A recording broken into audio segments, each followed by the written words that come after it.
Hey, folks, we're ready to go.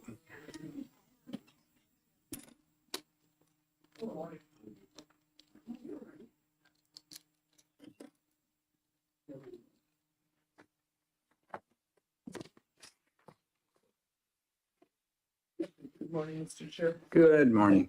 A lot of catching up to do. I saw you just the.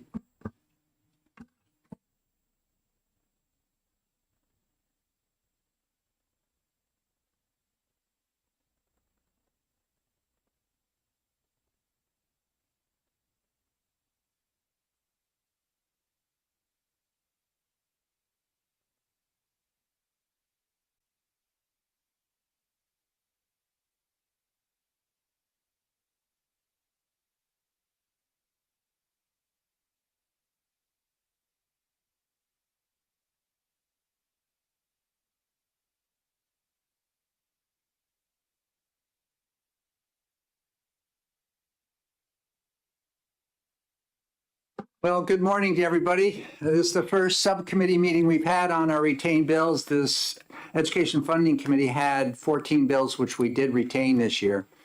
And we've tried to schedule them, most of them out in terms of when we are going to be meeting. The 4 subcommittee meetings, which we have, school building aid, which we have before us today. Then we also have one dealing with education funding. We have another one that's dealing with special education aid, and the other committee is dealing with bills that deal with higher education. Some of those subcommittees have 3 bills, some 2 bills, some more than that, maybe even 1. So this is the start right here. And we're looking at 2 bills which are addressing the subcommittee, which we here are today dealing with, HB 366 and HB 295. 366 is relative to school building aid for eligible projects, and 295 making school building aid program funds non-lapsing. So before we get into the specific details on these 2 bills, I'd like to take a moment here for us to talk about school building aid and talk about it from a high vantage point, not getting down in the nitty gritty into the weeds, but trying to address the issues that we have before us. We've been through the moratorium period for 10 years or so prior to this. We're sort of in one again this year where there's no monies allocated other than those that were allocated to pay off debt. We are obviously in a situation where we do have facilities out there in our state which are needing new construction dollars or renovation dollars. And how do we do that? Do we do it by remaining with the present formula which we have, process, where the legislature's supposed to fund up to $50 million per year for education? So a total of the $100 million for the biennium. That pays off the debt, which we have still in front of us here. And I believe, just if my memory serves me right, correct me if I'm wrong, DOE, the debt should be paid off by year 2040, thereabouts. And with that, right now, we're getting to the portions of the debt, which is less and less and less. So there should be more of that 50 million available for new construction / renovation.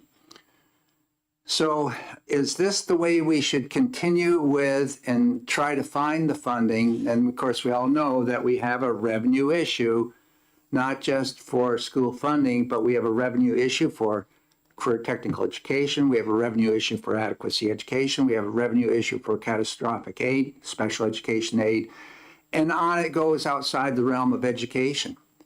So what is the best way of dealing with this? There are some advocates out there who would like to see the formula really changed. They'd like to see it changed so each year a certain amount, all the money which we, let's say we're allocating, $30 million or minus the debt. How much is the debt right now, Tim? 14 Okay, subtracting the 14 million out, do we take that money and put it into one pot and based upon some kind of a formula, are we funding school building aid as there was a proposal that came back years ago in HB2 put forward by Representative Hull at that time to allocate X number of dollars per pupil based upon that.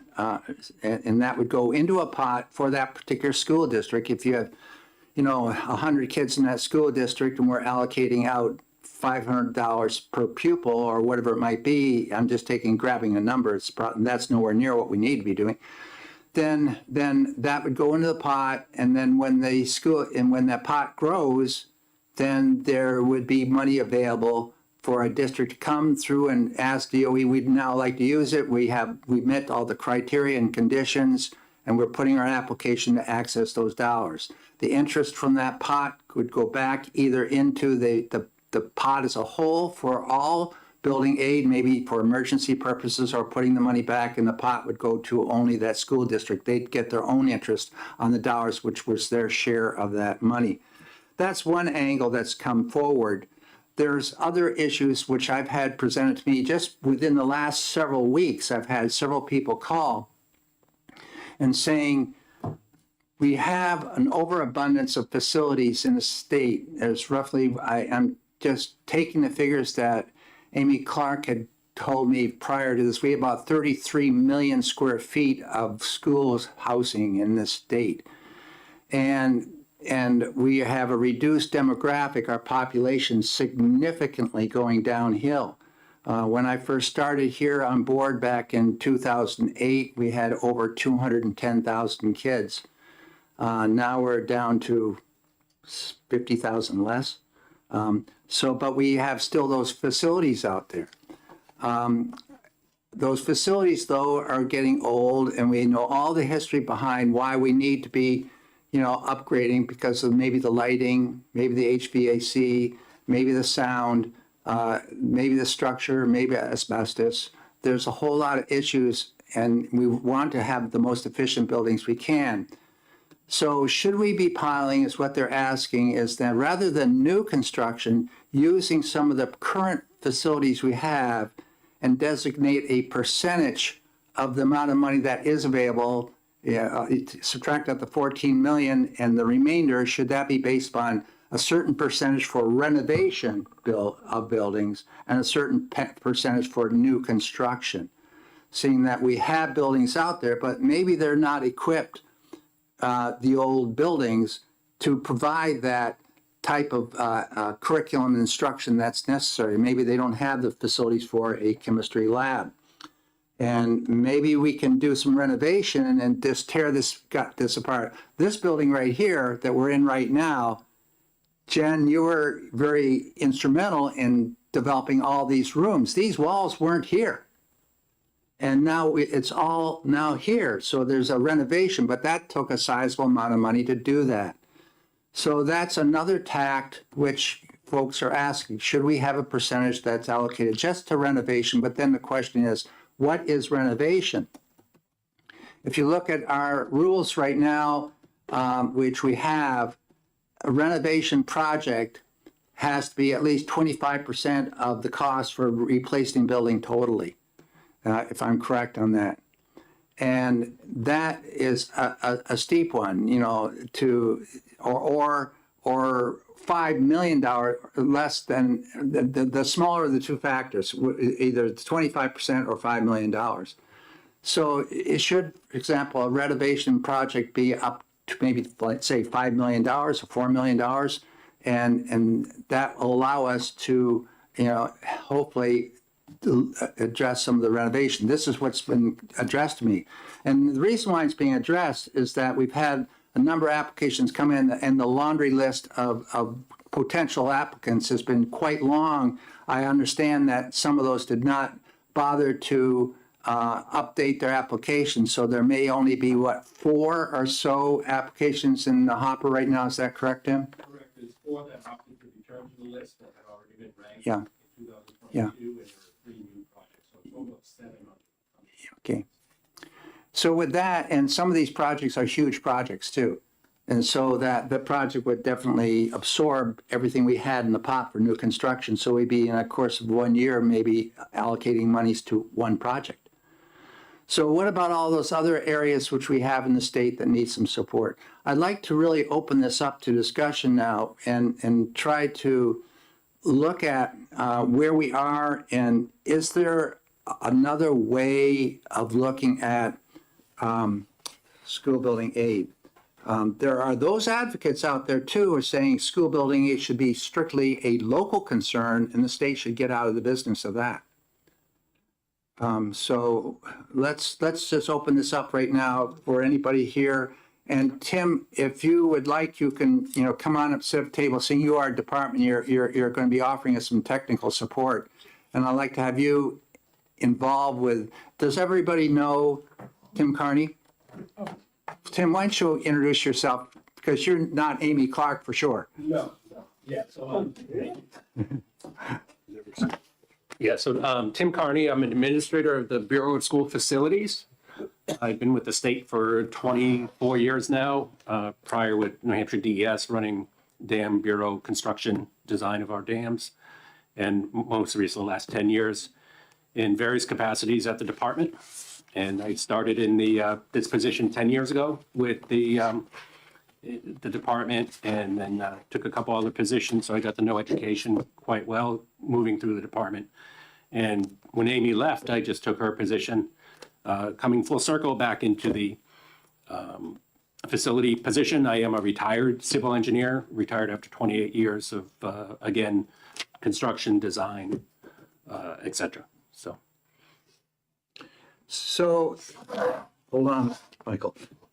So with the committee right now, subgroup, we can look at these bills or that we have to address, and we will do that.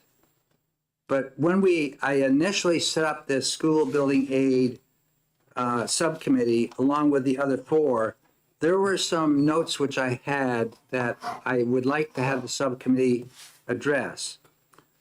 One for building aid was, is this a state or a local responsibility? That's number one.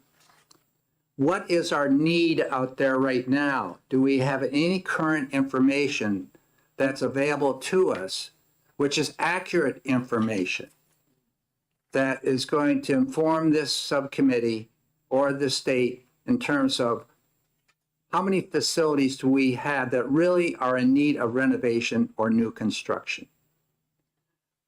How many facilities out there are just not unable to provide what we are requiring as the minimum standards of public school approval? Going on to the next area beyond need, what are the categories that we are going to have within our funding program if we're going to stay with a funding program? We have construction, renovation. Leasing is another issue which has to be incorporated to where we're going.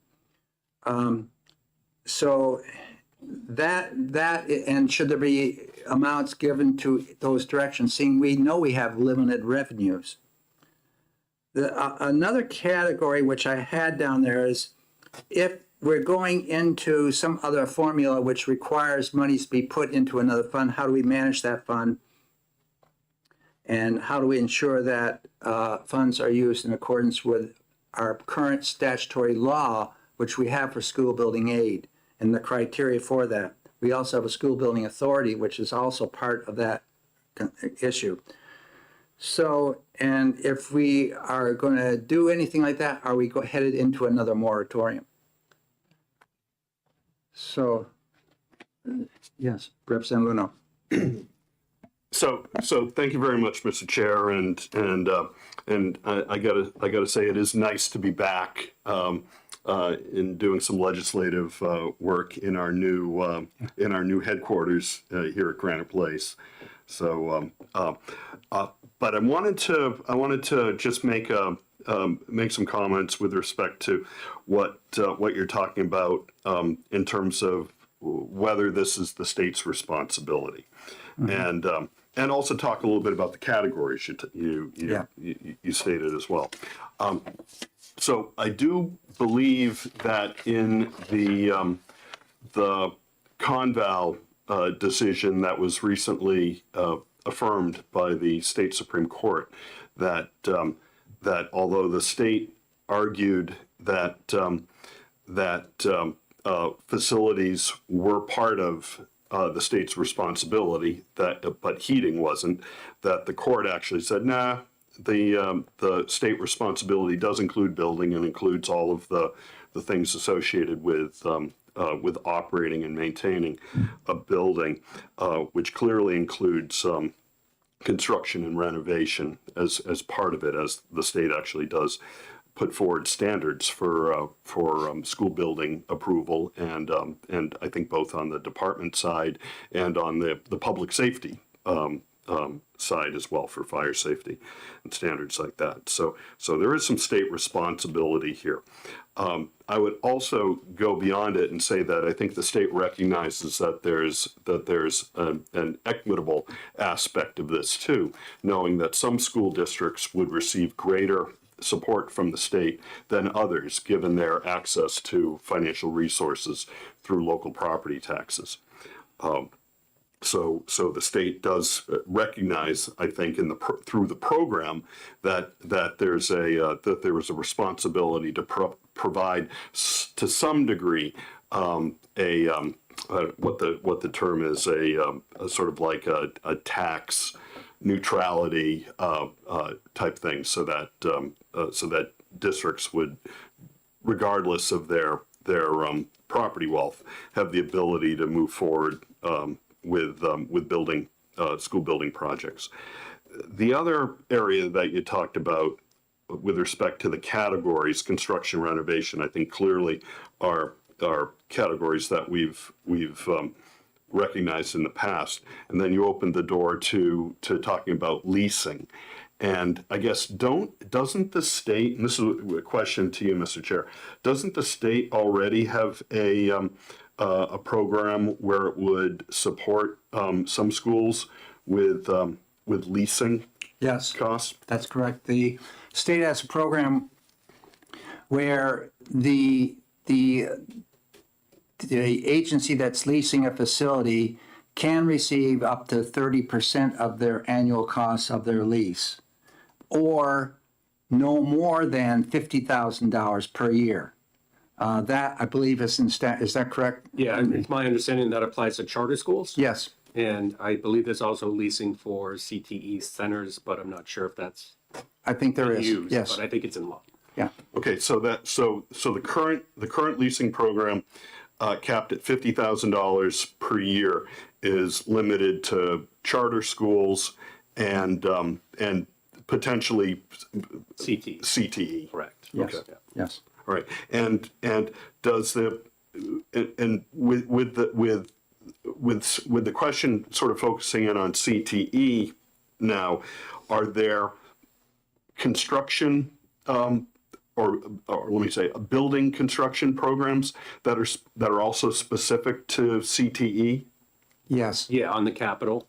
Yeah, It's a capital request. And that's in law as well. and is that state or federal funds? that's state. That's state as Yeah, well. so Okay. the Carl Perkins, the federal funds, I believe, are restricted from using any of those funds for construction. Okay. Those go towards the other areas. But in terms of the career technical education, there has been a committee that's been working on exactly where you're going with the CTE, that looking at, we're at the end of the 28 CTEs that we have, centers, of which 5 are in the state of Vermont, where we have our kids go to school. So extract that out. So there's a rotational schedule on which funds have been, capital costs have been allocated towards upgrading these CTE centers. So you can look forward to maybe 2 centers getting it each year. And it's been roughly around $25 million, which we've allocated towards that. We are now at Per year? per year. We're at the end of that cycle. So Chancellor Rubenstein at the community college system chaired a committee along with Jeff Beard from the Department of Education, looking at, is there another way of funding, having a funding capital program for the career technical educations centers. If you have 2 years and you have, let's say, 23 of these programs, you can see your funds are going to rotate over a decade before you get anything. And we all know that the CTE centers are changing as the career expectations and work paths in our state are changing as well. So if you need more lifts in an auto mechanic room, you're not going to get those lifts till 10 years and 15. By the time things roll around, you're too late. You're missing the opportunity to educate the kids the way we need to educate them.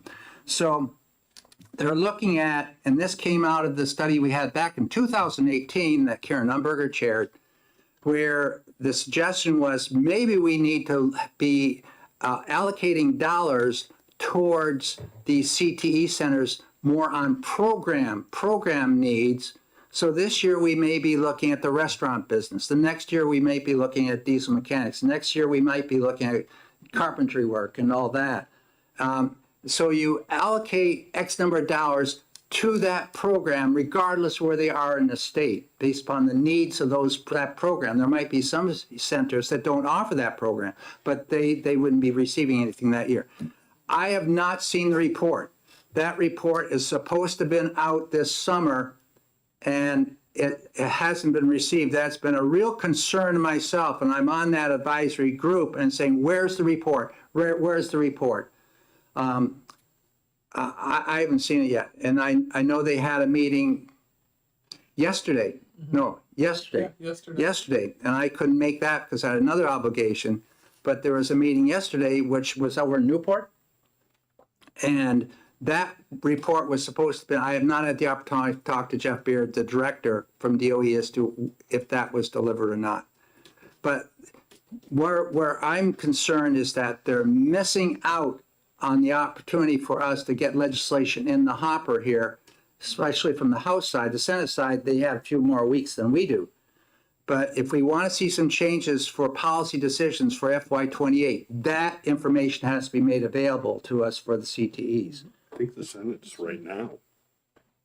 It is now. Senate's going before we do. Oh, they're going before us this year, right. because they always had an open period that goes much longer. Well, I mean, they can, Yeah, they've got. Yeah. they've They don't have got rules. where yeah, I mean, they can, yeah.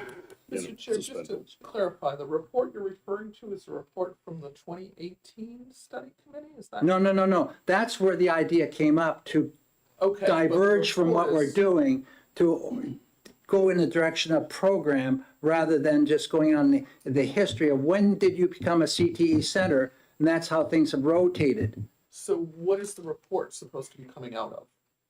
Who? The CT advisory. That From the advisory not the council. advisory committee. That's a different group. It's not the CTE advisory council. That's a group that's equally concerned.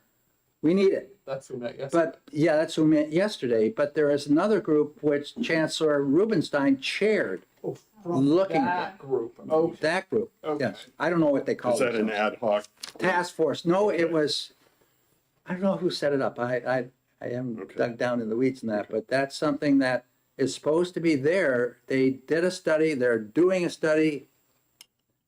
And would that be for funding or for capital projects?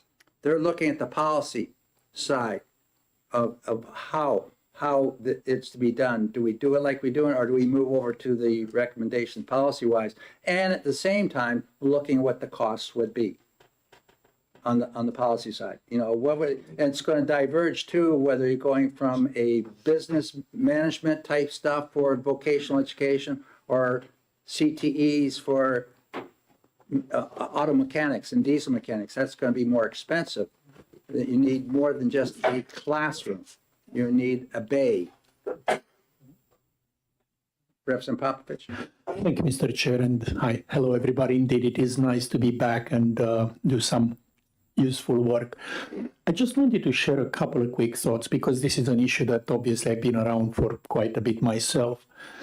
I think we really, as a subcommittee, would be best served focusing on the policy and principles and structure. Numbers matter, but at the end of the day, we're in a certain part of the budget cycle where it's unlikely that we'll find a lot of money. But I think we have an opportunity to try to define exactly who should get school building funding and in what structure, right? And to me, this is our core job. I'm glad to hear that the equity concerns that my colleague from Hopkinton brought up are shared, because right now this system has a few winners and many perennial losers. There are districts who never get a penny. And they do have buildings. They need it. It's just they're too small. They don't have the resources to go through this process. Some districts are really good at winning this, and most of the others don't. So I think that's not right.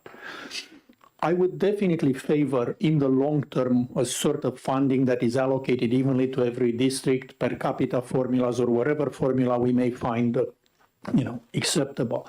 I just wanted to quickly, I heard concerns about the complexity of managing that type of structure. I want to assure you that managing that type of policy is actually trivial. It's much simpler than what we do right now.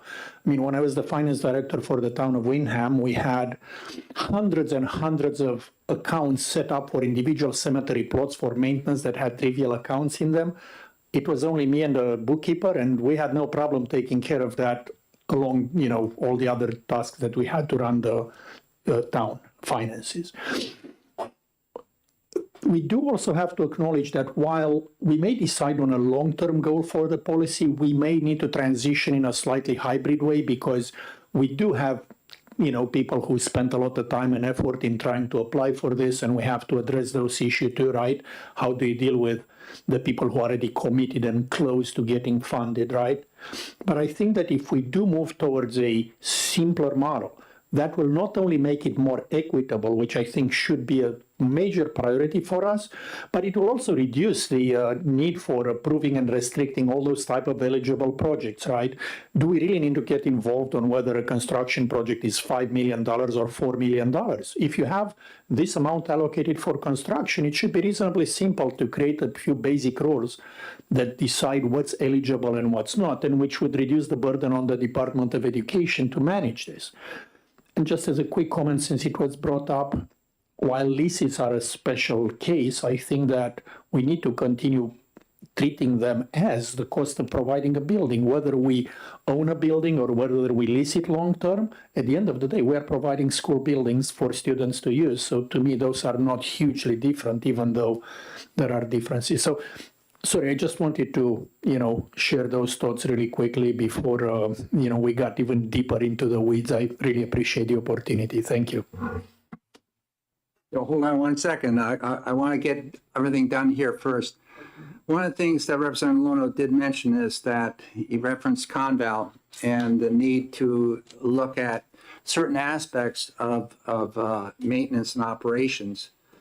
Within the formula for the base cost, there are certain components or elements, resources, which add up to make that base cost. I'm not talking about the differentiated aid. I'm just talking about the elements within: the teacher, the principal, the assistant principal, the equipment necessary in the room, the custodian, their transportation. These are elements which are also within that formula that we have right now, which comes up to roughly for this year about $4,266. There's an element called operation and maintenance. It's not a heck of a lot of money per pupil. It's $250 per pupil. It's separate from construction and renovation.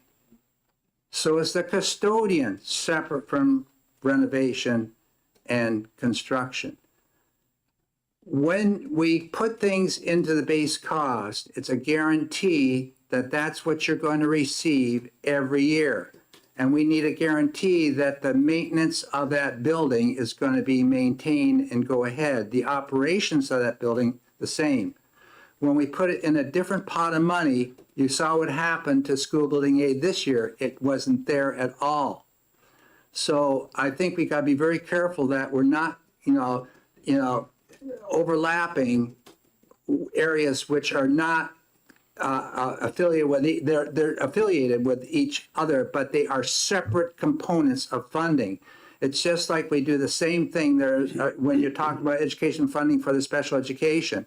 We have a special education, we have a differentiated aid column, and then we have another column in a separate account for special education aid, which is roughly $50 million. We were $16 million short. And then, but on the other side, though, within the differentiated aid, we have $68 million locked up there within that formula. The differentiated aid is money that's not prorated, it's funded. Not that we got the right amounts there. I'm not trying to defend or argue that case. I'm just saying that I think it's important that we not mix up maintenance and operation with construction and new construction. CapEx and OpEx. That's right. Yeah. Representative Fellows.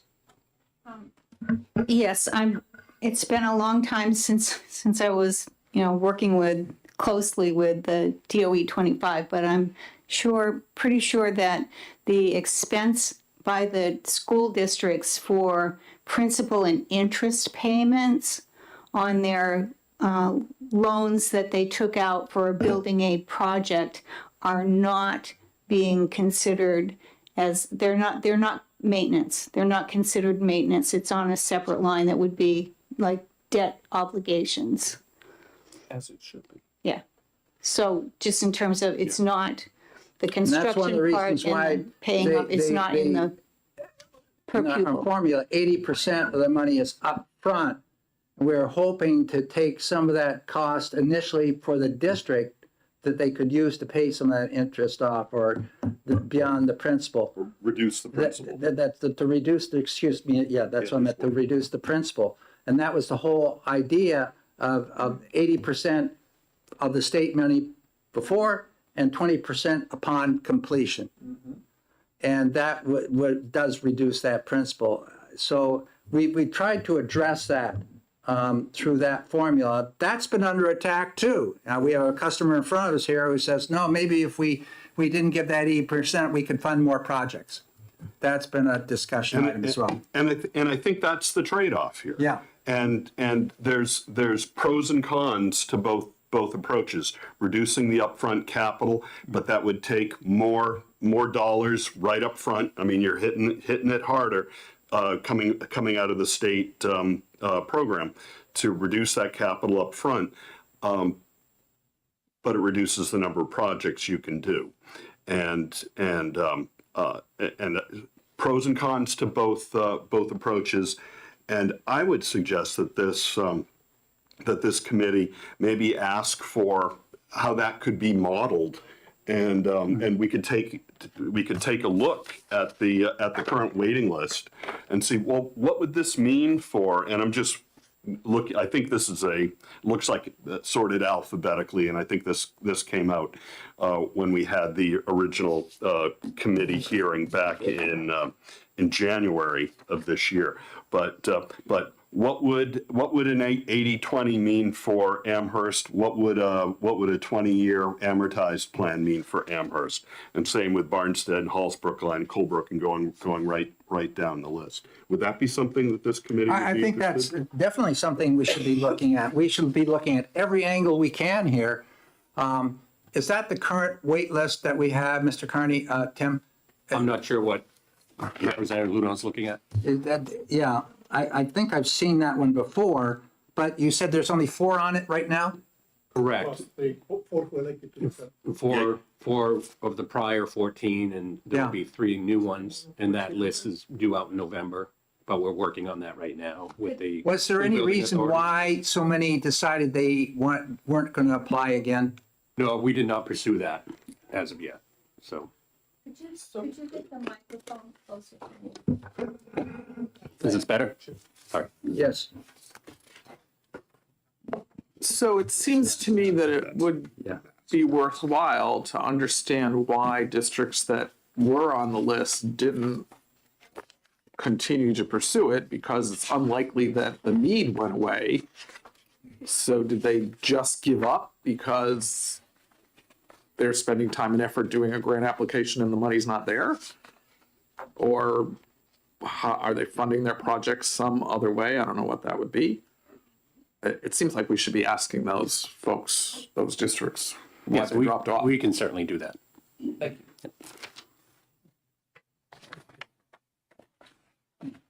Representative Popovich? Just to quickly add, obviously I cannot speak as to the reasons this year, but when Wyndham decided to forego the state aid is because we really needed the Tarrant School and the state aid wasn't there and we just paid for it ourselves. I'm not saying every town could do that, but I do agree that it would be valuable to try to ask and understand what the reasons are, because the more information we have about the topic, the better the policy decisions that we make would be. So. Representative Hank Damon?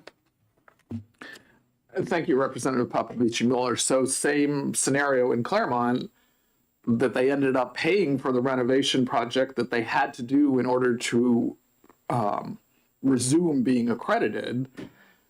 And that has had long-term consequences in the finances of the district. I mean, they're still paying for the project. And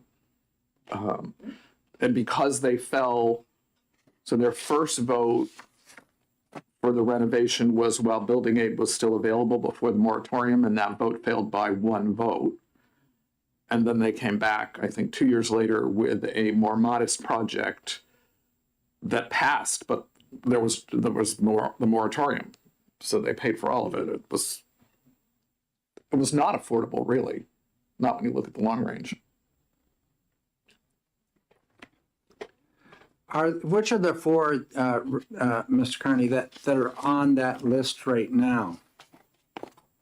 That would be Concord, Yeah? Monroe, Kearsarge,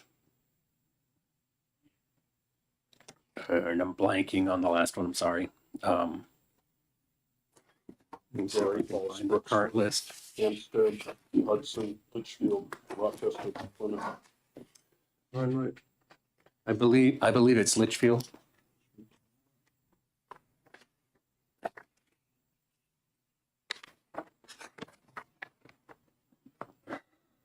And just for the awareness, we did have one district that submitted to stay on the list. However, they were late. They missed the deadline. So they weren't able to stay on that list. Who was that? Hampstead. Yes. Since Concord was mentioned, I just want to remind, the members of the committee that a couple of years ago when we were talking about school building aid bills in the full finance committee, and that was in 23, I think, I specifically asked the finance officer of the town, I forgot the exact title, but it was the, top official, whether for the city of Concord building aid is something where in the long term they break even or they get more than they contribute. And his answer was that, yeah, for the city of Concord, this is basically more than they will ever, pay into the system. So the towns, what I'm trying to say, and I don't want to single the city of Concord out. I want to point out that every town that wins this lottery is a winner. And everybody else in the state who doesn't win is a loser. This is a major concern I have with this system. And please understand that I don't want to knock the efforts that were put into this. And I know it takes a lot of work to do it, and we're trying to make it as fair as it can be. The point I'm trying to make is that this system inevitably is unfair because some districts are really good at winning this. Some districts simply don't have the resources to win this, type of competition, as it were, for scarce resources. This is why I would really love it if we would try to consider ways that are more equitable, where everybody in the state gets something, even though I admit that, again, for the towns that are already on the waiting list, that won't help much. And I agree that it takes time for the money to accumulate to be meaningful to everybody. But I think fairness is essential in the long term. And I'm not blaming the cities that win for playing as well as they can and winning. They're defending their interests, right? They should. That's their duty. And we created these rules. They are playing within the rules. They are doing everything right. Okay, so I would do the same thing. But we are the ones who set the rules. And I think we should set rules that are really fair to everybody in the state. And that's all I'm looking for. I don't have a clear, fully fleshed out system that I could tell you this is what I want right now. But to me, that's a great concern that we really got to discuss. And again, I'm really happy that it was acknowledged that there are equity issues here because we need to fix that. Yeah, so Mr. Chair, I want to make sure I clarify about my statements on equity issues. I wasn't talking about sort of making sure that that every district gets exactly the same amount of dollars for every student that's in that district, because I believe that to be fundamentally unfair, because that fails to recognize the differences that districts have as far as being able to have access to the financial resources to do building construction. So I fundamentally reject that sort of uniform approach to funding. And in fact, in previous sessions, I have suggested modifying the building aid program to expand the window from a, 20 to 60% or 30 to 60? 30 to 60. 30 to 60% to a 20 to 70% or potentially even a 20 to 80% type of window to reflect the fact that some districts have more than 10 times the taxable resources at their availability than other districts do. And so even expanding the window from 20 to 80 doesn't match the disparities in financial resources that we see across the state, but it would certainly improve it. That's the first comment. Second thing would be a question, and to the chair, but also to Director Carney as well, and wondering if in addition to looking, or in addition to modeling the let's call it the 80-20 plan or the 20-year amortized plan, that we could also model a per student plan and see what sort of impact that would have on districts. And I think the chair had alluded to a plan that was proposed, I think it was 3 or 4 years ago by then Representative Hull. And maybe use that as a basis for that, so that we can actually see how these plan differences would impact districts looking to do projects. That plan really did not receive a whole lot of audience due to the fact that they were allocating dollars solely on the number of students, enrollment. And it was late in the budget process. Oh, yeah, it came in as an amendment to HB 2. Yeah. But the issue becomes that there are different costs associated with various elements when you come to school building aid. The middle school, elementary school, high school, are all they cost all square foot all at the same amount? No, they're different. If you look at some of the building, construction manuals, you'll see that. There's also some issues too in terms of region you're in, location, all this stuff. I think that would have to be taken into account with any kind of a plan like that. Along with, there's certain costs which are architectural design, the amount you have to borrow, all that has to be integrated into a formula like that. Several years back, I believe that Commissioner Davis, Caitlin, had suggested that there be a possibility of taking from the Education Trust Fund $75 million and putting it over into a separate fund within, which would be dollars allocated to the startup of a plan like this, but then to come out with a process which identified how much would go out to this district, that district, or annually. And you'd have a lot more conditions other than just per pupil.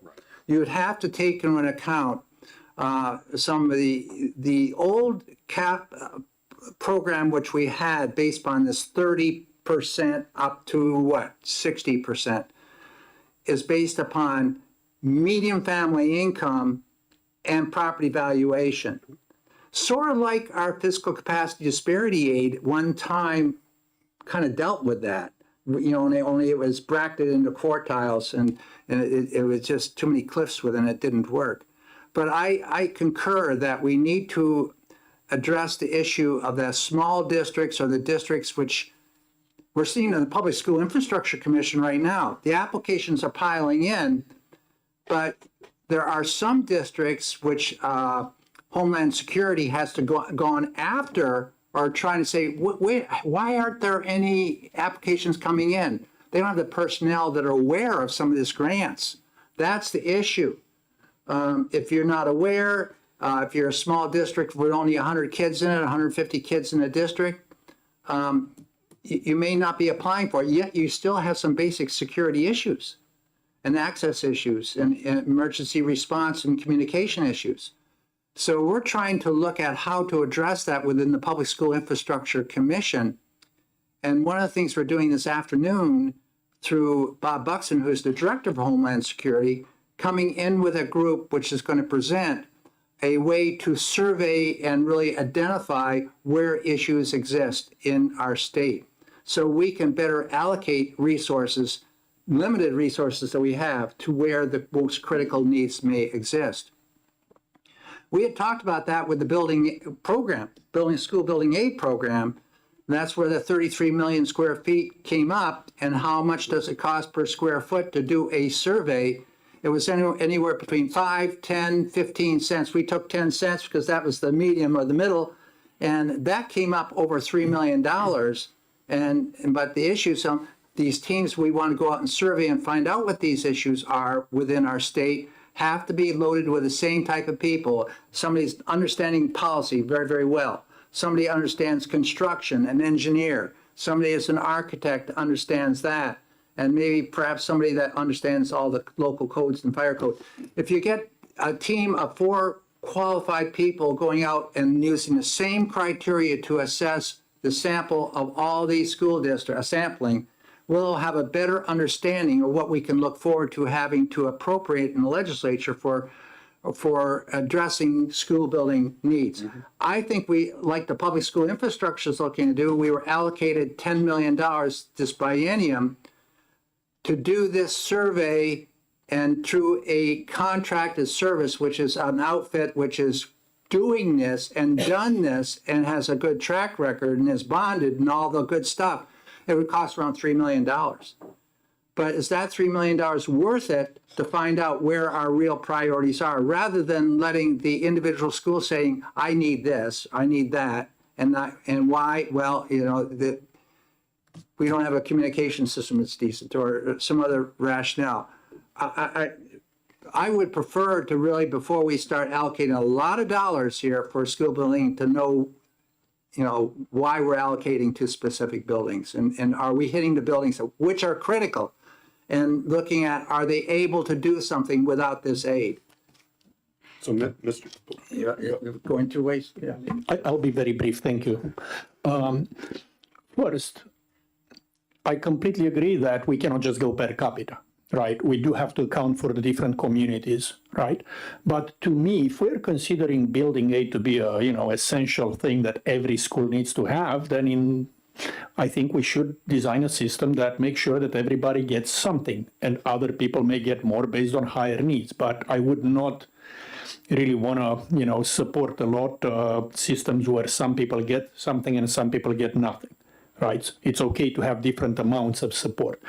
And to talk about the needs assessment, I completely agree that it would be useful to understand what the needs are, but I would also find it critical that needs assessment can tell us whether the needs for the building are just because of the age of the building, or because the school district or whoever operates that building failed to maintain it properly. Because I don't want to walk into the moral hazard where I reward people who neglected their buildings and now they are falling apart, and punishing the people who did spend the money over time to maintain them, and therefore they still have life left in the same building they started with. I'm not sure how much that could be done, right, in terms of assessing it, but I just wanted to bring it to the committee's attention because I think it's something that we should consider. Thank you. Yes. Yeah. So thanks very much, Mr. Chair. So I agree, and I recall you and I being in a meeting during the pandemic when discussing the building survey, the 30 million square foot building survey was discussed. Believe you and I may have co-sponsored legislation. It was a bipartisan bill. Bipartisan, and I think we may have even been considering receiving ESSER funds, because Mackenzie Snow was in that meeting with us. Do you recall that? Yes, I do, and there was a criteria under the use of these funds which allowed this to occur. It was very unusual, but Right. it was we were dealing with COVID, but at the time, but those monies are not there. Now, you talk about the ESSER monies now. Then I don't know if it was ever applied for. I think it was don't know more if on the ARPA? on ARPA bill. I don't remember if it was- We were talking ARPA monies Yeah. there. But and there are several reps that are not here, of course, which were also in the same wavelength as we were. I think this is a critical need that we need to address with any of these things we do with Building 8. Right. We need to know, we can't rely upon somebody in the school who happens to be, let's say, a custodian saying there's asbestos behind those walls or this is that. You know, once you start tearing a building like you did in Pleasant Street with the old DOE building, you start finding out, wow, it's just not behind the walls, it's in the tiles on the floor, it's everywhere. And now you got this problem with plumbing and that problem with electrical, and it becomes a huge. So that's why I think we need to have a qualified team doing this. And right now, Mr. Carney, I believe there is a portion of criteria that before a school district gets money from under our present formula, they must demonstrate the maintenance that they've done going back, look back, and if they haven't, it's going to reduce the points they receive. Yes, that's correct? correct. Yes, that's part of the application process. Yeah, and while I think that has some merit to it, I think we've got to be careful about falling into the trap of calling these things moral hazards, because I think there's a big difference between the ability for a school district like Manchester to maintain its buildings to top standards, and a school district like Hanover being able to do that. And I think we've all probably been in school districts where you walk in the front door and you're just, wow, this is really a beautiful school. I can really imagine this being very effective for student learning. And then you walk into some other schools, particularly after a snowstorm or during a heavy rain, and there's a lot of buckets, in the middle of the gym and throughout the hallways and things like that too. And I don't think that those school districts are being negligent or are saying, you know what, we don't mind our school buildings falling down around us. I don't think they're making an affirmative decision to do that. They're just not able to scrape enough money together to fund the solid, strong operation maintenance and of those buildings. I think it's fair to say that some school buildings after 20 years or 30 years of service are going to be in better shape than other school buildings due to the lack of operational resources that certain districts have. And I fundamentally put that at the feet of the state in terms of their lack of equitable school funding and the pressure they put on property taxpayers. To a degree. And why I'll say that is that there are some districts that have had building reserve accounts and had appropriated annually dollars for maintenance, but not used them. And I know of one case where the money was handed back at the end of that school year to offset property taxes and the going forward. I think that the leadership's very, very important, and I do concur with you, though, that there are a number of districts which don't have the ability to raise the dollar because of the economics of that community. But I just want to make sure that anything we do, we make a recommendation that it's based upon solid fact that you're mentioning, and it's not a result of a mismanagement. And that is a real horrible situation when things are mismanaged. Yes, Representative Fellows. So part of what I was going to say was just what you just said. The districts that can put something in capital reserve every year probably also have a plan that looks something like a 20 or 30 year plan that they know when they're going to, you know, have some kind of idea of when they're going to need to replace the roof or the gym floor or the heating system. And the other thing is, I think a lot of schools have somebody who's not just the custodian or that somebody that has quite a reasonable amount of expertise in buildings and construction. You know, the build I don't know what they call them, building managers or Director of Yeah, so facility managers is a term we use, and most schools have a facility manager who's well-versed in building operation and maintenance, not necessarily construction, but they could have that skill set as well. And so I think a lot of them would be capable of doing some kind of survey. If we did a survey and asked them about their plan, you know, ask them, you know, if you're trying to understand the status of a building, if you ask them, like, what is the condition of the roof? You know, when was it last replaced? Do you, your heating, your air handling system, has that been replaced frequently? Asbestos, ask them a set of questions that would save you a lot of money to begin with and get you started on trying to understand where looking at all of the school buildings, understand, you know, where they might be. Representative Popovich.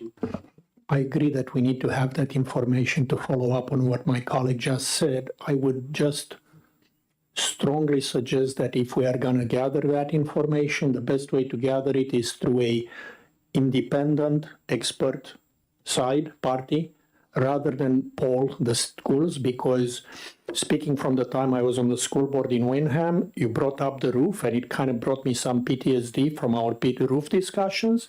Let's just say that the district of Wyndham is well funded and can afford a lot of things, and there was a massive amount of differences of opinion on whether our roofs needed fixing or replacing or whatnot. It's all I'm saying is that local school districts may have very different points of view and levels of expertise. I think it would be healthier if an assessment would be more objective and neutral and independent from somebody who's not already dug in or has a preconceived idea of what the results should be. People are people, and you know, if you are going to have across the state data, the more consistent it is, the more the value for the policy. But one way or the other, we need to have that information. Yeah.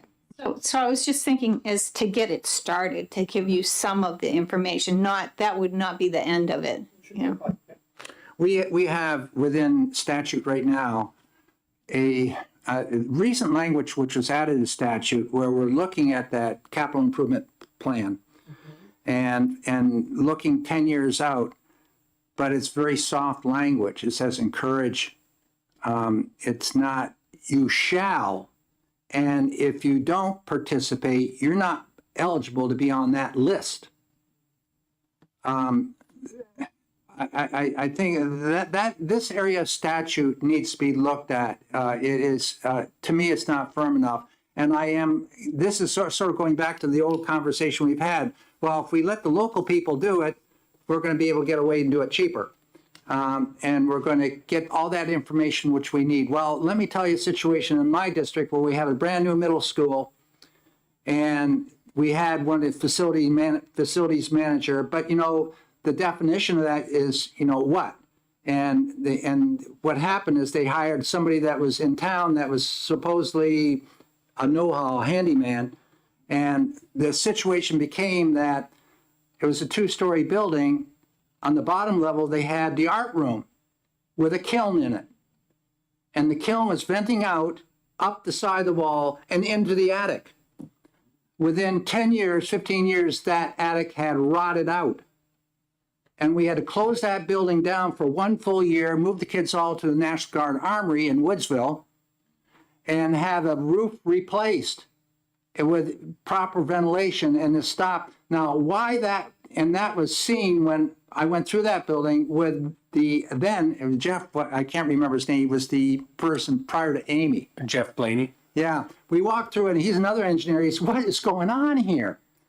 And so it's a situation where if you hire local, you're going to hire somebody local. That's why we have, you know, the old clerk of the works, now it's the owner's project manager. The requirements are that they be bonded, that they have a background in architecture or engineering, And so we can be assured that the advice that the school district's getting is good stuff. But if you wait for somebody that's a handyman to do this, you're going to get these problems. They're going to creep up. I think it has to be done by somebody with the expertise and consistently from one district to another district. So we know, and so then we can start allocating our limited resources, which we do have, in the right way. Yes, Representative Leno. Yeah, agree with you on that, Mr. Chair. I think that would benefit all districts to have some sort of standardized approach to assessing buildings.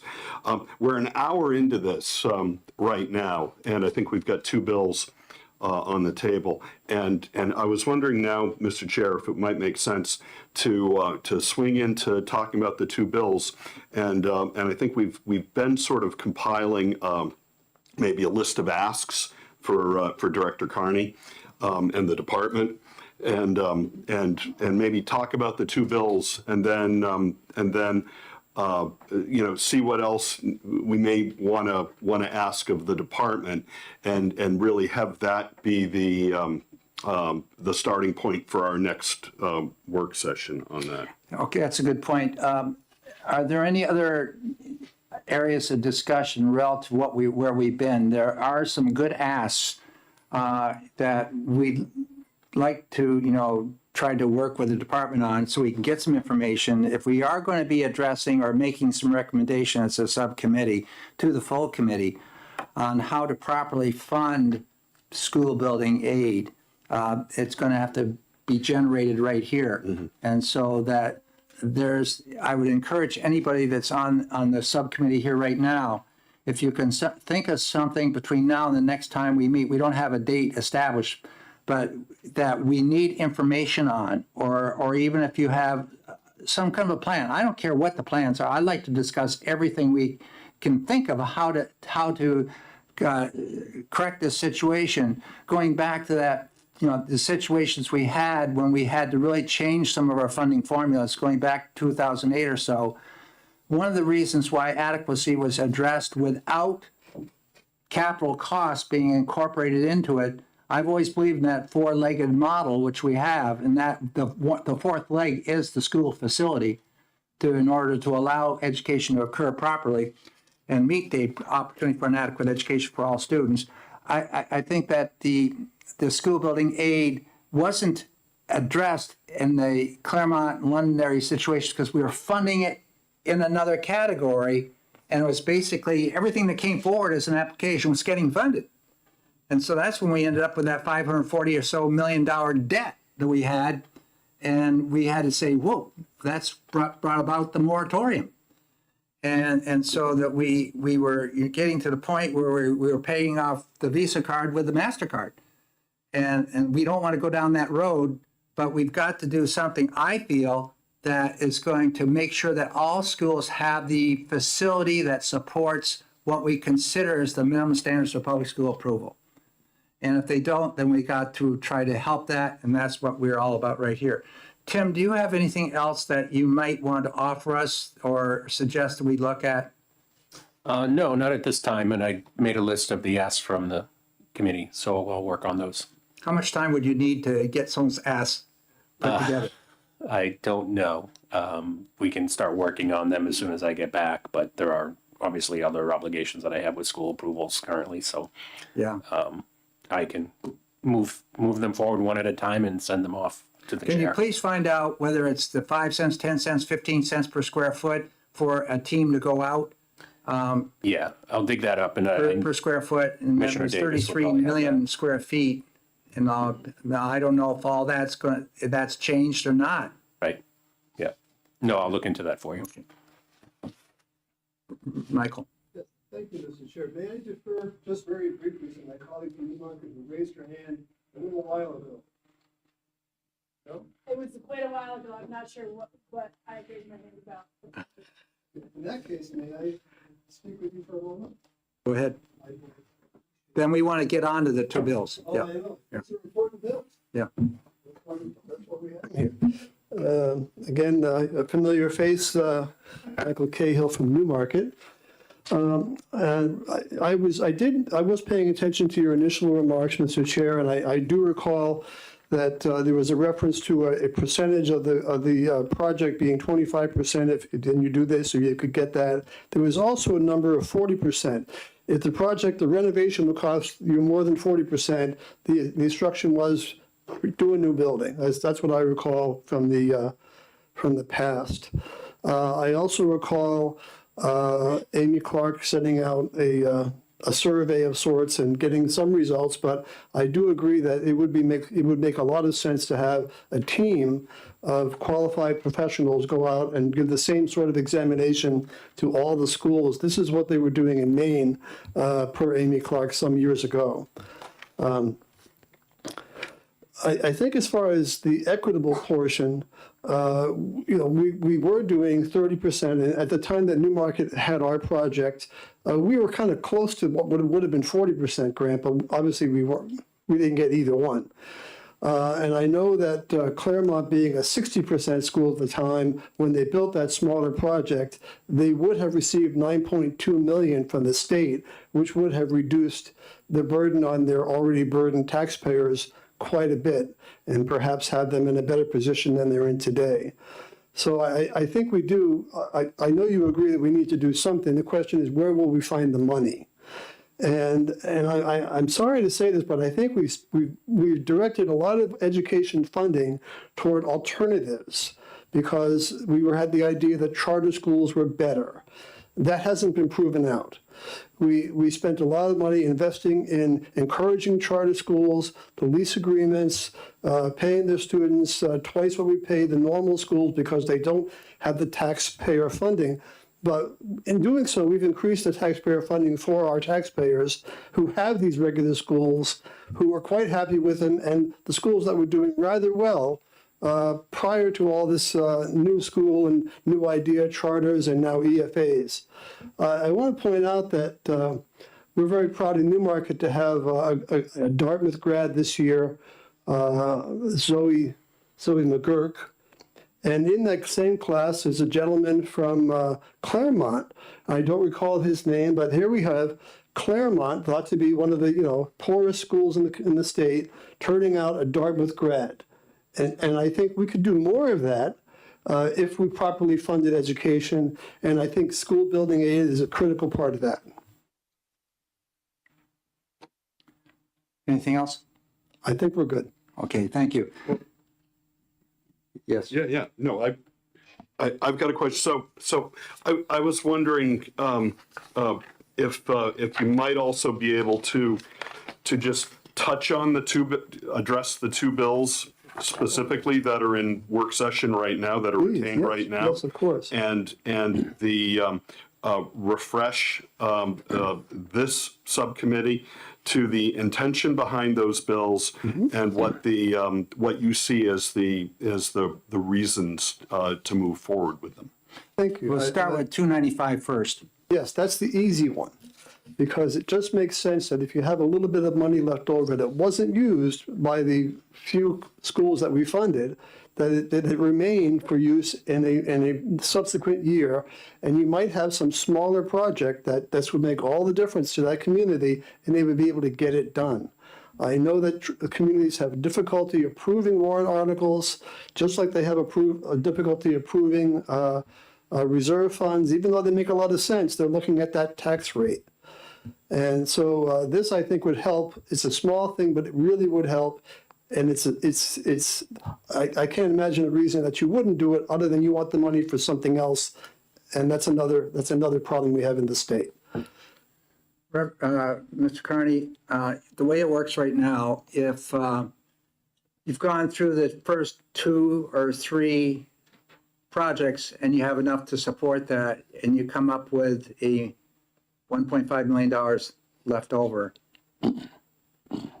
from my understanding, it goes to the next project down, which would be willing to take that money. Now, you may be a $60 million program underneath that, say, no, we're going to pass. We're going to stay on the list. Right. But there might be a smaller project coming up that's $2 million saying, yeah, we're willing to take that 1.5. Is that the way it works right now? Yes, that's correct. You fully fund the projects until you get to a partial payment, and then you offer that partial amount to subsequent projects.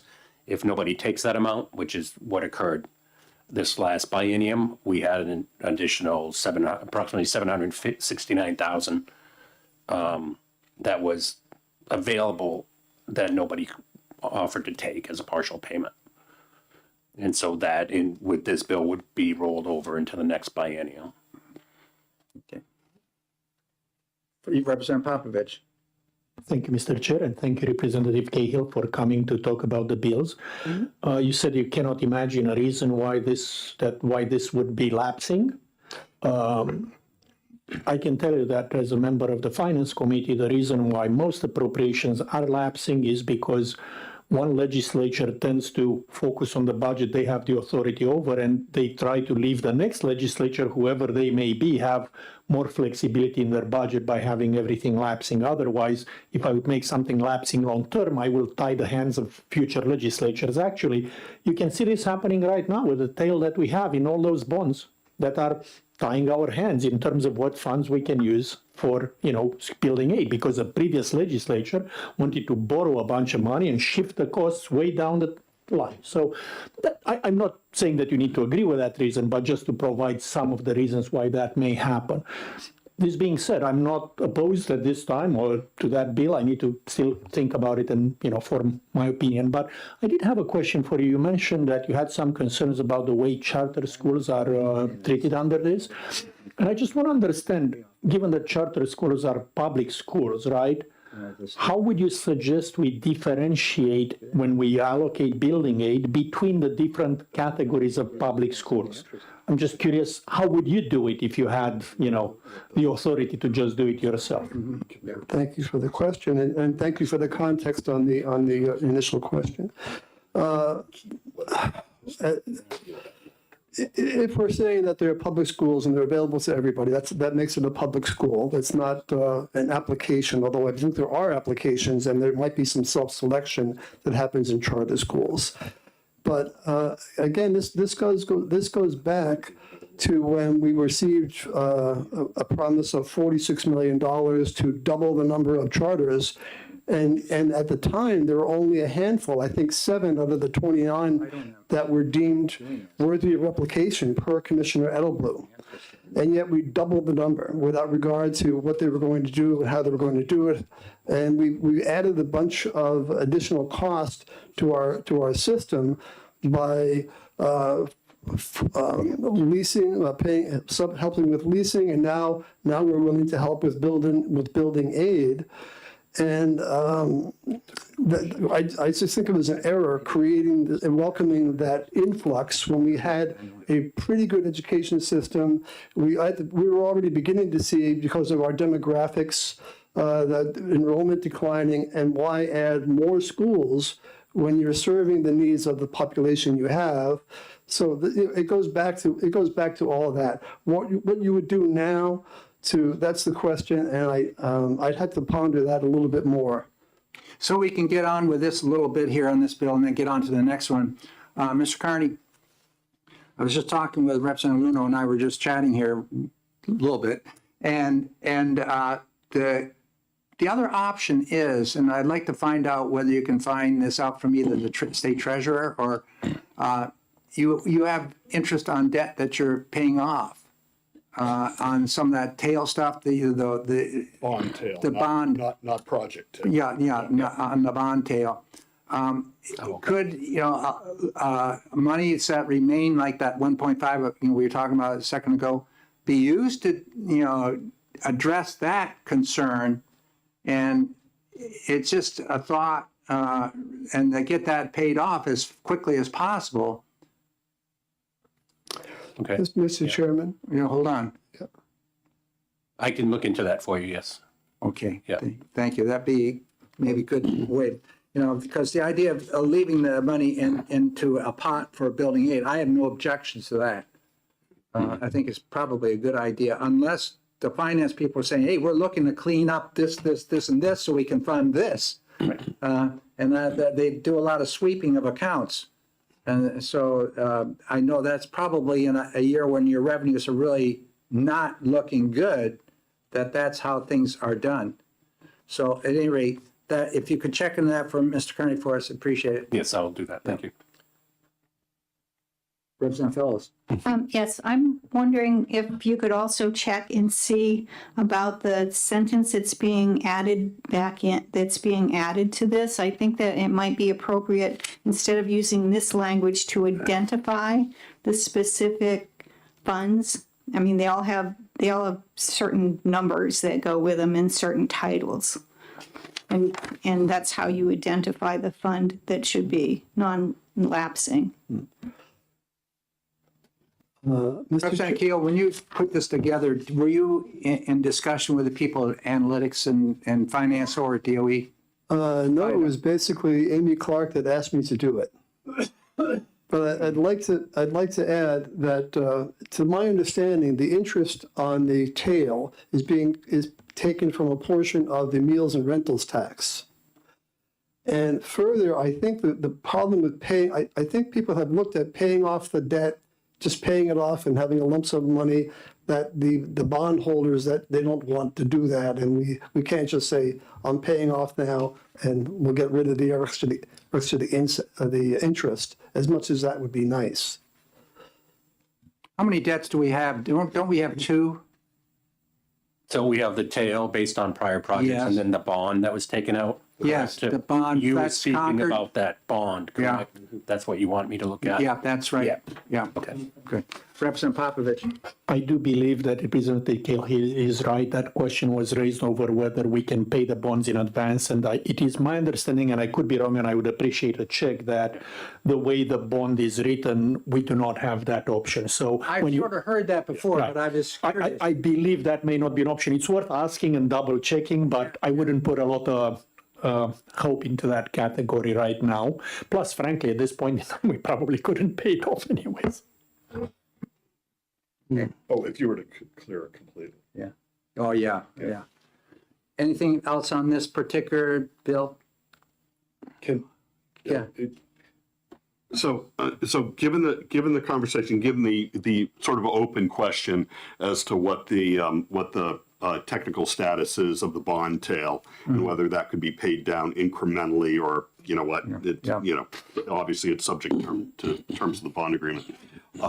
Would it be worth taking the temperature of this subcommittee in terms of the general concept of non-lapsing these funds?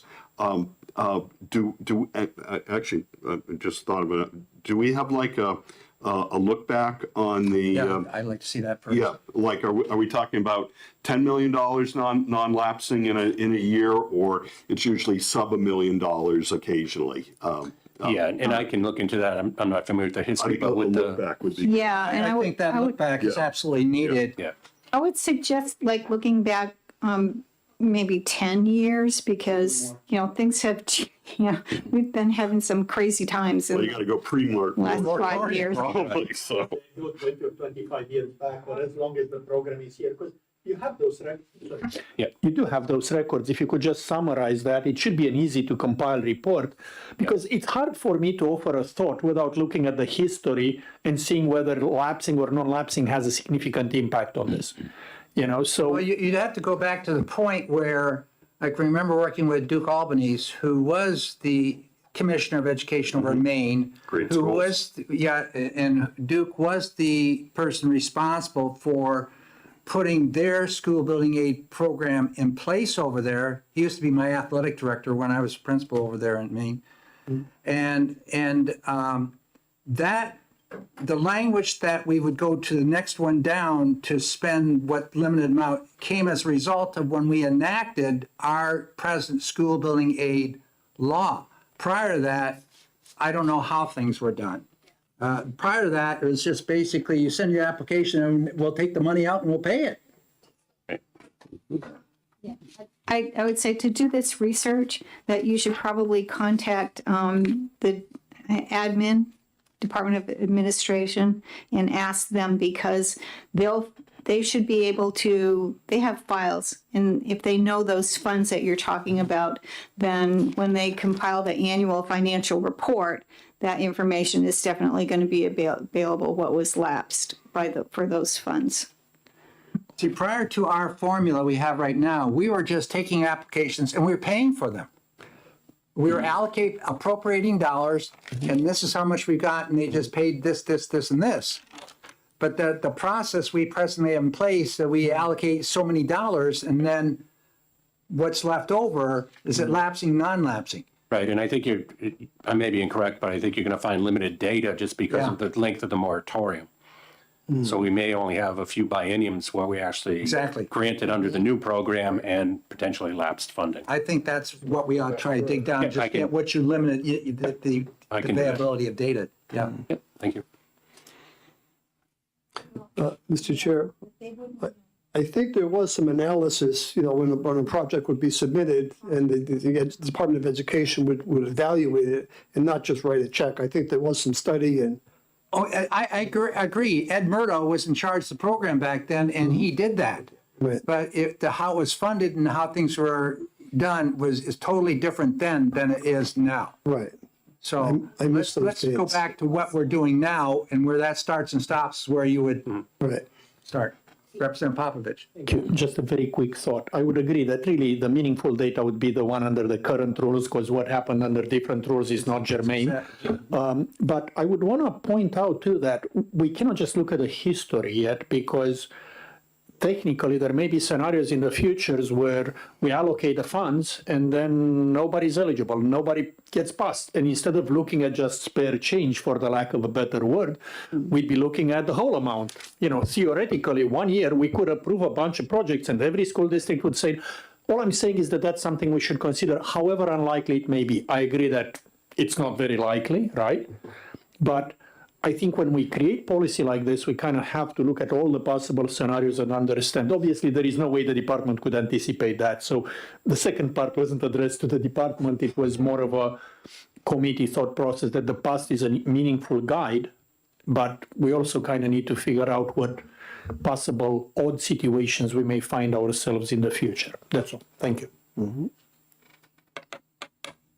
Those four applications which are on file with you right now, have the communities themselves said they're willing to go forward, or they haven't taken anything before their annual meeting yet? No, so the school board is required to make that commitment in writing that they will advance it subject to receiving building aid, but the legislative body has not voted or has not given any indication if they will support it or not.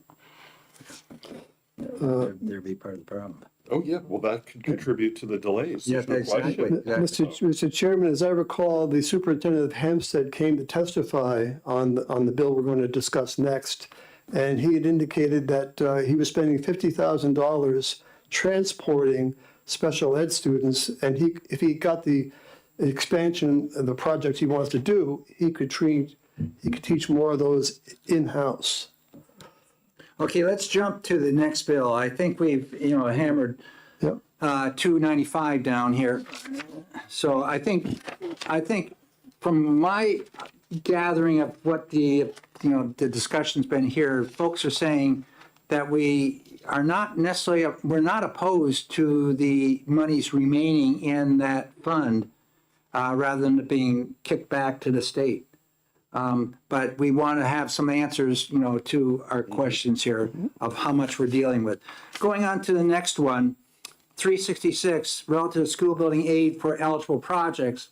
This bill increases the amount to be appropriated by the legislature for school building aid construction and renovation projects of school districts. The bill also allocates a portion of funds to be paid for school building projects approved in prior years, but which were not funded. Discussion from the committee first here. I'll start. Go ahead. Yeah, no, I may be thinking of asking, do we have an inventory of projects that were not funded during the moratorium year? You better. Or let me say another way. Yeah. Inventory of projects that were completed by school districts during the moratorium years. as I recall, our, Wait a minute, hold I'm on, sorry. let's have the department. Yeah, so I believe Amy had developed a list of construction projects not verified.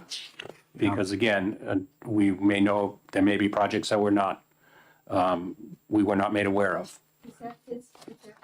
Yep, Yes. that's what I'm seeing too. Yeah. Yeah, it's dated February 24th, 2021. So That's it. again, there we have potentially 5 years of projects not accounted for on this list. And so those weren't approved against any criteria that we have on the books. That's correct.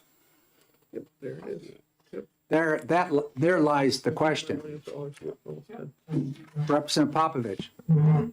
I agree that obviously since there was no aid, they were not checked and we cannot retroactively do that.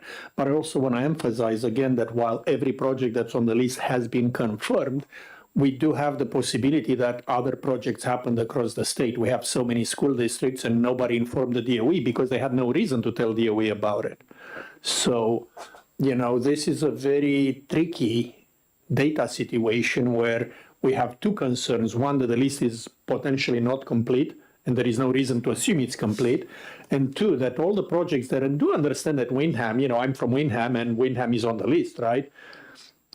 But we did not go through the same assessment process. And I'm really not sure how this would go on a retroactive basis. And I appreciate the intent of the sponsor to try to treat everybody, with the same equity, right? To kind of make the rules uniform over time. I'm just not sure how we could possibly ever start opening that can of worms and, how are we going to handle it fairly? And I do want to acknowledge again that my town would benefit if this would happen. This is, Representative Cahill, this is how many times you put this bill in? Oh, my. I think it's 3 or 4 anyway, and there were others before that, you may recall. And what was the response from the Education Policy Committee on it at that time? Well, I believe there was sympathy, but no money. In other words, ITL. Yes. Yeah. And now, I know that in Newmarket's case, our people worked very closely with Amy Clark, to make sure that we were doing what would be approved and what was necessary. I imagine that Windham would have been at least as responsible. Yes. And I know that there have been, in the past, there have been schools that have done things by somebody who could do it cheaper. We know how that usually ends. But I would think that certainly an examination could be done. There are records, there are receipts to ascertain that what was done was necessary. And I believe there are things that were in the program that would be covered and those that would not. And all that exists. So it would take some work to do this and to really do a thorough examination. But I think the need is there because Mr. Popovici's community and mine and 30 others, and I agree there are probably a few more that didn't bother to apply because of the environment that we've been in. We're asking for half. I'm not asking for the whole 180 odd million that I'm aware of. I'm asking for half. And it doesn't have to be, like I said, you don't have to write one check. You could, in the case of most of us, if you started paying us over time, like the program used to operate, we'd be rather happy with that. Although I think in Claremont, I'd like to see one big check. Because they could use it. Any further discussion from the committee? Yes. Thanks, Mr. Chair. And thanks for your persistence on this, because there's a big difference between a school district that would be funded at a 30% level and one that would be funded at a 60% level. Mm-hmm. And that represents certainly a big difference in terms of the need that those districts have. Mm-hmm. Would you see a possibility of maybe whittling down this list from the 51 districts that are on there, more, you know, and it's unverified, so there could be more, as Director Carney was saying. But whittling it down to maybe just the neediest districts, the one that are in the 60% category, and having the state use its money, its precious resources, and directed towards the districts with the greatest need. Thank you. I would not be opposed to prioritizing those with the higher need, but I really would like to see relief even for those of us and then the 30%, because as I said, we were so close to the 40%, and taxes being what they are, and ongoing needs, and we are fortunate that we did renovate both of our schools and expand them. We got rid of the 30-year commitment with the modular classrooms. We're very happy with what we have just now. You're talking about Newmarket. In Newmarket, we're still doing maintenance. We did some work on the roof, and you have to do that. That's maintenance, which is very different, as we discussed earlier, from building aid. But I think I would like to see, yes, please pay off the neediest first, but don't leave us out altogether, because it does make a difference. I believe the number for Newmarket, had it all gone well, would be about 11 million, 5.5 million, over time. That'd be great. And I know that there's another school added to this on this list, Hampton, and my good friend Tracy Emmerich had said, well, we'd never get the money, and because he misunderstood the way the program was working. You would get less, but you would get some of the money, which I think is part of our equity. If you're a poorer community, you get more because you need more help, and if you're more comfortable, then we give you less help because that's all you need. But giving nothing is really abrogating the state's responsibility. Rick down here. Representative Phillips. Yes, so I'm wondering if the intent is for them to receive one payment that's this amount, or is your intent to spread it across multiple years? My intention was to spread it across multiple years. I mean, if those of us who have bond remaining, help us over the period that's remaining. But I do take Representative Luno's point that there are some districts that are needier than others. So I would not object to if you suddenly hit the lottery and could pay Claremont the lump sum or 80% of it and 20% later, whatever the mechanics of it. I just wanted to get the money back to where it belongs, to the taxpayers. I have another question, but there may be other people. Go ahead, Representative. So one thing I was thinking of is you could making a payment to everybody that qualifies to be on this list, but using a certain appropriation, and it's just prorated. The other thing is, I want to say that I agree with you that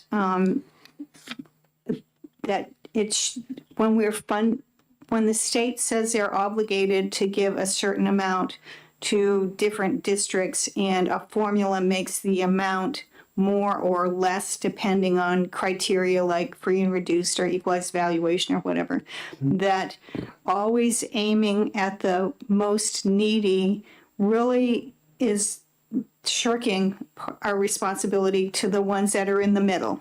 And maybe there's some at the top that need none or very little, but that we need to consider that the people in the middle need to get, the districts in the middle need to get funding also. Right. And basically, the bill as written would give us 5 million extra a year that we could use to pay down some of this retroactive aid. It's not a lot of money, but if there was more money, we'd certainly take it. Okay, I would just like to speak, during that period of moratorium in 2018-19, I believe there was one emergency project that was approved.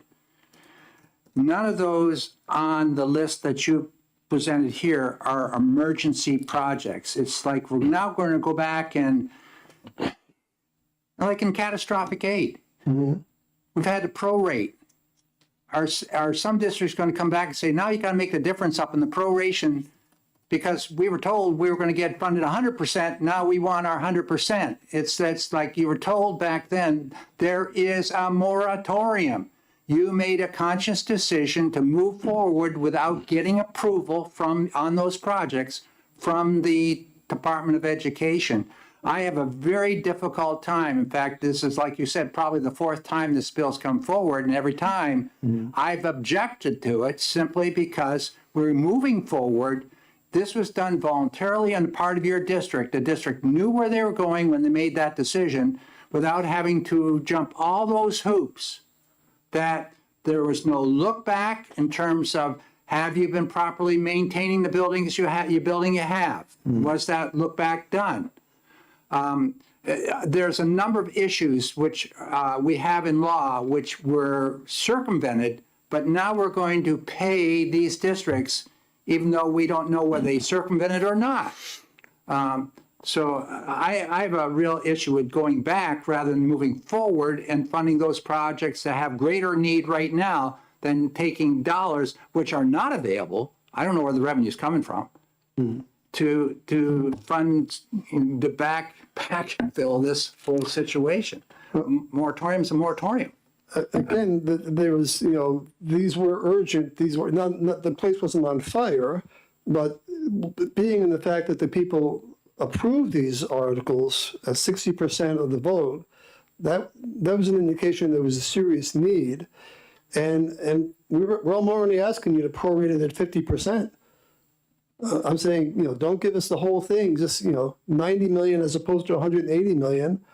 We had projects that needed to be done. The moratorium was stopped funding it, but the deterioration, the aging out, the overcrowding, those continue to exist. And that's why I'm still seeking this money. I don't deny that there may have been overcrowding and some of those criteria may have been met. But the emergency conditions within law have been taken out of the fire code, out of the building code, and that exact language is how an emergency situation can be approved if it stems from the fire marshal or et cetera. So I'm seeing that, we don't have the revenue for this. I'd rather see anything that we can appropriate or can find to move forward with some of those needs which are existing now. And those projects, are done. So the need doesn't exist now. The fire hazard was something that was in place without the moratorium. And there were certainly situations where you had an emergency and that had to be done. You probably could get to the front of the line. You didn't have to go through all that. But during the moratorium, we had urgent and we had projects demanding to be done in order to provide a proper facility for our students, and we didn't have a choice. We weren't going to close the school and move to the next town and see if they would take us in. We didn't have a choice, and that's why I'm asking you to, put aside this normal process because it wasn't available to us. The department was not accepting applications because there was no money to fund them. We'd have gladly filled out an application in Newmarket, and I imagine my friends in Windham would have done the same thing. But they weren't accepting applications. So the state broke the process, and we're suffering for it. Further discussion from the committee? Yes, Representative Damon. Thank you, Mr. Chair. So I just want to have some consideration of the definition of emergency or urgent, and referencing in particular the Stevens High School project in Claremont. When you lose your accreditation, I think that's an emergency, and you can't get it back until the facilities are adequate for our constitutional requirement to fund an adequate education. So to me, to say at this point, well, the project is done, it already got paid for in some way, it's no longer an emergency, I would differ with that point of view. The impact of funding that project that was essential to do at that time remains today. They're still paying, they'll be paying for another 10 years. And that is limiting resources for the quality of education to those students now.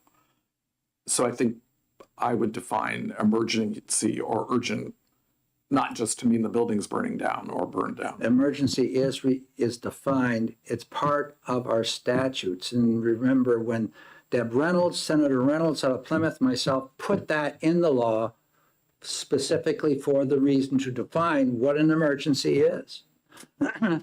It's mind-boggling to me that we're going to have to go back and pay for these issues which jumped the process, did not follow necessarily the process, because it was a moratorium.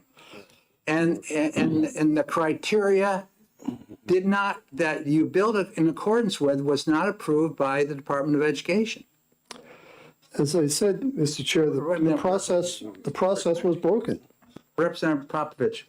I wanted to comment on a slightly different topic, so I'd like to yield for this moment. Yes, the process was broken. We were denied the ability to submit applications. So that exactly sort of preempts the argument that we didn't follow the process because it was not available to us. Here in Concord, they had, when the STEAM system was ended, the Concord school needed to heat the building, and they didn't get that. That was a bit of an urgency. So I know the state, we don't like to spend money. And the state doesn't spend the money, the taxpayers end up spending the money. It goes on their credit card. It holds them back from things that they would like to do. But we're worried about protecting the state's general fund. All important, but our funds on an individual basis are also important. Our town's ability to provide for our students, for our families, for the workforce of today and tomorrow is vitally important, Mr. Chair. Further discussion, Representative Damon. Thank you. This is a question for you, Mr. Chair. Help me understand when you say that the districts who did a construction project during the moratorium didn't follow the process. I don't know what process they were supposed to follow when there was a moratorium. What are you referencing that they should have done? The process I'm talking about is that it wasn't followed where the department, who did the look back? To look back to discern that maintenance and operation of the facility was properly handled in those years in order to be eligible for this money.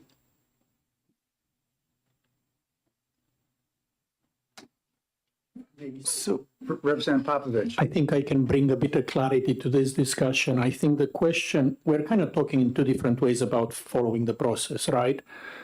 There is a group that says, hey, they couldn't have followed the process. It's not their fault because the department wasn't taking educations, which is valid. But there is also the point that regardless of the reasons why, the process is in place and it hadn't been followed at the time, not because the districts chose not to follow it, but because no funding being available, the DOE did not accept application because it would have been pointless to evaluate and do all the work, right? So I don't think anybody's trying to assign blame to the districts. I think the concern is that the steps were not followed that would normally be followed. And I referred to it at the beginning of this discussion when I said it's very hard to retroactively do so. Some parts may be possible to do retroactively, some may not. And there is a concern that, we try to address the equity, but we may approve things that we wouldn't have approved if the process was followed at the time, or not approve it now, even though we would have approved it then. I think that's like the place where we may be a bit at odds in terms of how we talk about it. And if I may very quickly, just while I have this, to bring the point that I wanted to bring earlier and I yielded to, we talked about equity a lot, and I think we clarified what we meant through the meeting. But I think what we end up needing to recognize is that if we talk about addressing things in an equitable manner, but giving more funds to towns that have more needs than, and give less funds to the town that have fewer needs, that's one thing, and that's more of a gray area. But right now we have a black and white system where some people win and most everybody loses. And I think to me, that's a clear issue that needs to be addressed and which cannot continue. I think that whichever way we fix building aid, it has to be in a manner in which every kid gets something, every school district gets something. And yes, there is room in there to address the concerns about some kids and towns needing more than others. But I think that just picking winners and leaving a bunch of losers should not be okay for us. Anyway, that's just my opinion. I recognize it's not the full committee. So thank you very much, Mr. Chair. So I'm not sure why, well, I've got a pretty good idea why, but it seems like Claremont's been a perennial loser in whether it's school funding, building aid, anything, and we can certainly go back to 1993 and probably even, decades beyond that. They are clearly the OG when it comes to loser school districts in terms of receiving support from the state. Not loser in terms of taxpayers trying to do the best they can for their kids, not losers in terms of the quality of the teachers and the administration and their school board's desire to make sure they're putting on a strong program for their students. I believe Claremont and all the people associated with Claremont are doing the best they possibly can on this. But when it comes to running up against losing accreditation, and we did in Hopkinton. They lost it. We did in Hopkinton a decade ago, and that's why Hopkinton had to move forward with a construction project back in 2019 during the moratorium years. And I'm not saying it's easy in Hopkinton. I'm not saying we've got we've got a tax rate that isn't breaking the backs of people in town. In fact, I think it's probably the second or third highest tax rate in the state of New Hampshire, and probably behind that of Newport and perhaps even Claremont as well. But we did have access to the resources we needed to get it done. I think we went forward with a project that was sized roughly as similar to, actually it was probably a little smaller than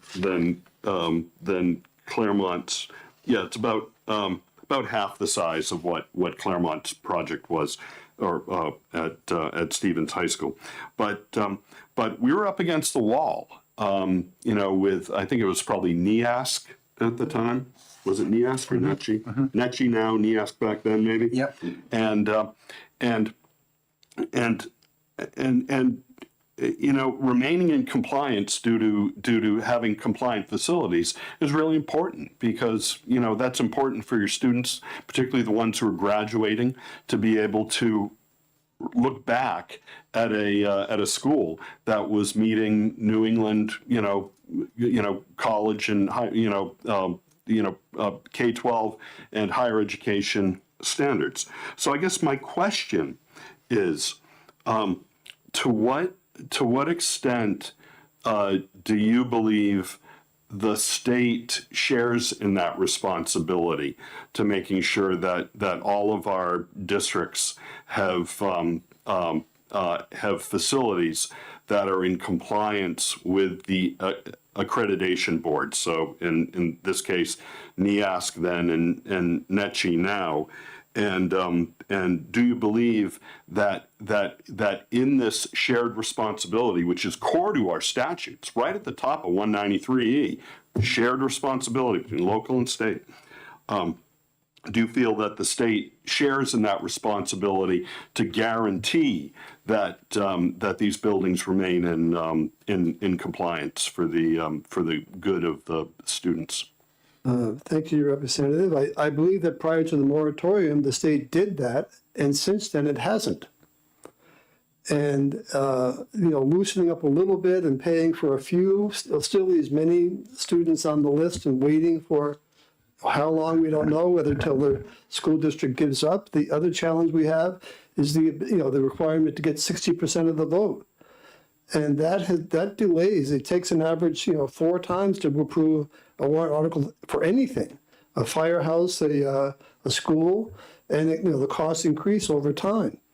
And, they all make it smaller, make it smaller. I want to bring up another urgency. I remember my good friend John Mullen from Middleton, his district wanted to take the high school kids and leave Farmington, and I think they were going to Kingswood, and Farmington said, get your elementary kids out of here. We don't want all or nothing. So they had to build an elementary school without building aid. That was an emergency. And those people in Middleton did it. And, Mr. Mullen said to me, they don't have a lot of money in Middleton. And yet they did it. They were pleased with the result. But I'm sure they'd appreciate half of what they spent on their credit cards. Any other, yes, Representative. Thank you. And I know that I'm not on the subcommittee, so thank you for taking my question. I understand your concern with making sure that the processes are followed, and I share that. We definitely want to make sure that people have dotted all their I's and crossed all their T's. Is there a reason why we couldn't do that retroactively? Is there a reason? I mean, I like to think that Newmarket, I represent Newmarket. I like to think that they have that information. I know that what need we were in. I know what our maintenance had been.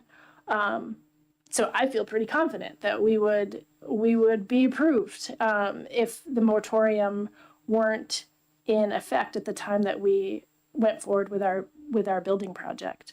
So why couldn't we just follow the same process? And then that would, I would think, alleviate those concerns.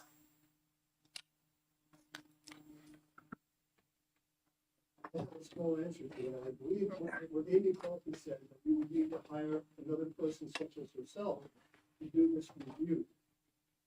But that's not the fault. That's not the fault of the communities that had to go forward. That's the state had the moratorium. There was an economic crisis, and we did what we did with the bonding to meet the obligations that were current. And then we declined to incur any more debt, and we're still fighting with this today. And I recall that in the prior budget, Governor Sununu put $75 million toward new projects in your thinking, Mr. Chairman. Not for all, but for new projects, and even that was rejected by the legislature. We're not doing our job. Representative Luno. Thanks very much. And your last comment there, Representative Cahill, we're not doing our job, really resonates right now. Because when I look at what the state has been doing over the last several decades, and I'm not just talking about building it, school building aid, not just talking about school funding, I'm not just talking about the Sununu Youth Development Center, youth detention center, and the sexual abuse that happened in there, and the treatment of those victims right now. Yet at the same time, the state is being negligent in all of these areas. We're giving these massive giveaways to Apple, Amazon, and Walmart, and big tax breaks to big investors. Yet we're not focusing on the fundamental needs of the people who live in the Granite State. And, I've said this before. I think the state of New Hampshire operates between negligence and bankruptcy when it comes to putting together our state budget. And at this point, I think the state needs to really recognize what its obligations are to not only our Constitution, but our students, and our obligations actually to address the criminal behavior that people Representative Luno, committed against. We're dealing with people building of aid here, and we need to be focused on this. And I don't want to go through a diatribe of everything that we're doing wrong.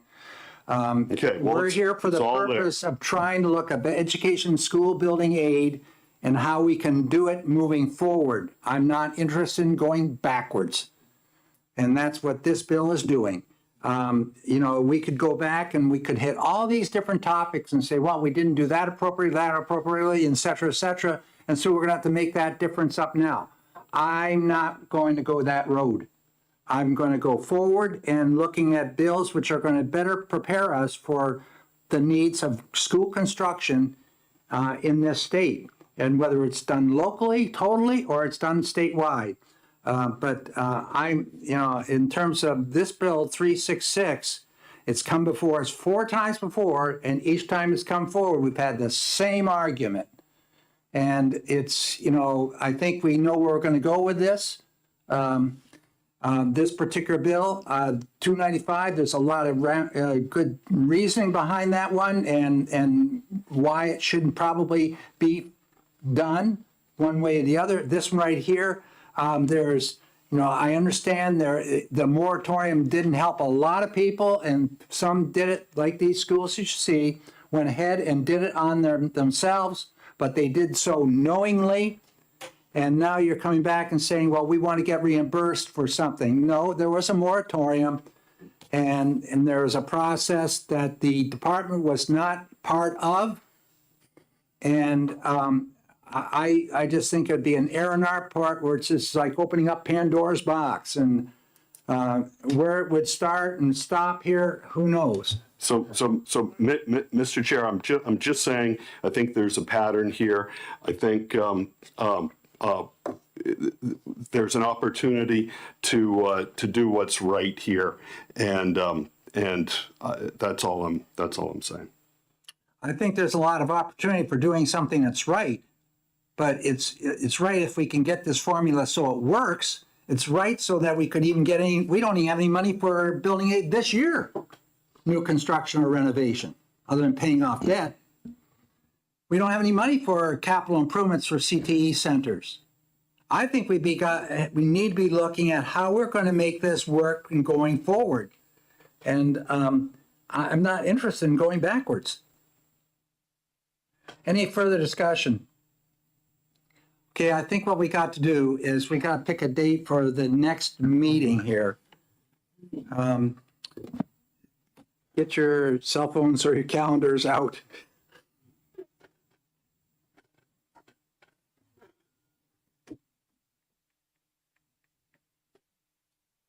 Okay, today's the 9th. It's going to take a while if Tim's going to get some information back to us.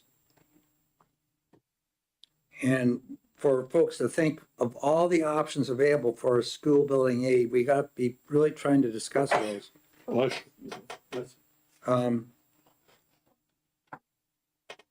We have a higher education, or the education's the one that you're on, Representative Popovich. Those higher ed bills are on the 23rd. At 10 o'clock, could we have a meeting like at 1 o'clock? If I may suggest, Mr. Chair, scheduling so that we never have 2 subcommittees meeting at the same time would be amazing, because it would give us the opportunity to attend the meetings even though we may not be on the committee. And I think that would be great. Other than that, my schedule is wide open. Yeah. The afternoon of the 23rd, so Do it that, at 1? so there are going to be some people that are on both. So one trip down or up.